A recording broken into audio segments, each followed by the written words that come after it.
हरिः ॐ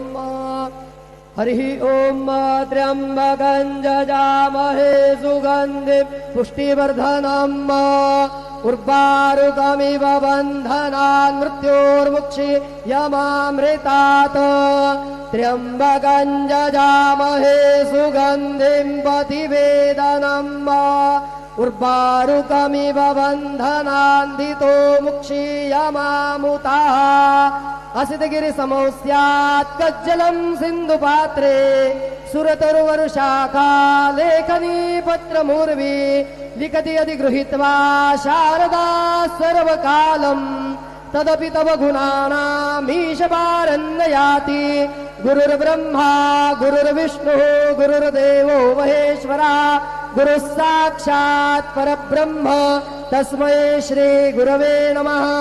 सद्गुरो साईनाथ देवताभ्यो नमः। सायं पूजा परिपूर्णार्थे विलेपनार्थे चन्दनं समर्पयामि। श्रीगन्धं चन्दनं दिव्यं गन्धाढ्यं सुमनोहरम् विलेपनं सुरश्रेष्ठ चन्दनं प्रतिगृह्यताम्। विलेपनार्थे चन्दनं समर्पयामि। अक्षदाश्च सुरश्रेष्ठा कुङ्कुमाक्तादुशोभिता मया निवेदिता भक्त्या गृहाण परमेश्वर। चन्दनस्योपरि अक्षदान् समर्पयामि।